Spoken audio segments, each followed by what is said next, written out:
اعوذ باللہ من الشیطان الرجیم، بسم اللہ الرحمن الرحیم۔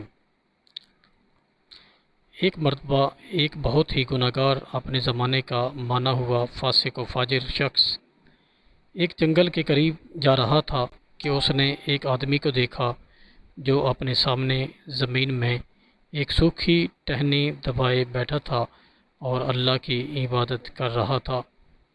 اس گناہگار آدمی نے پوچھا، تم کیا کر رہے ہو؟ اس نیک اور پرہیزگار بندے نے بتایا کہ میں سالوں سے دنیا سے دور اس ویرانے میں اللہ کی عبادت کر رہا ہوں۔ جس دن میری عبادت قبول ہوگی اس دن یہ ٹہنی ہری ہو جائے گی، اس طرح مجھے پتہ چل جائے گا۔ اس گناہگار کے دل میں جانے کیا آئی، وہ بھی زمین میں ایک سوکھی ٹہنی دبا کر بیٹھ گیا اور عبادت کرنے لگا۔ تھوڑی دیر بعد کہیں سے ایک آدمی کے مدد کی پکار آئی اور پکارنے والے نے نکاہت بھری آواز میں پانی مانگا۔ دونوں نے سنی انسنی کر دی۔ آواز دوبارہ آئی۔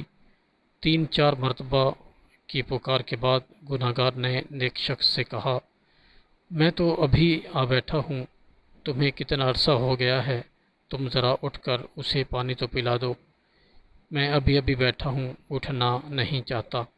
اس نیک بندے نے گناہگار کو ڈانٹ کر کہا، میری عبادت میں خلل نہ ڈالو، میرے ارتکاز ٹوٹ جائیں گے۔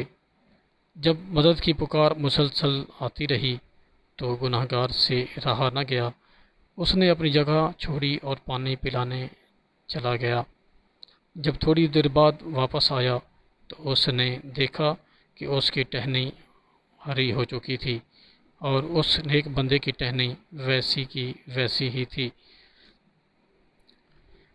وہ تو رب ہے جس کی چاہے توبہ قبول کر لے۔ کبھی کبھی برسوں کی ریاضت بھی ایک لمحے میں پلٹا دی جاتی ہے اور کبھی ایک ادا ہی قبولیت سبب بن جاتی ہے۔ اے اللہ، ہمیں جب تک زندہ رکھ، ایمان و اسلام پر رکھ، اور جب بھی موت دے ایمان و اسلام پر دے۔ آمین ثم آمین یا رب العالمین۔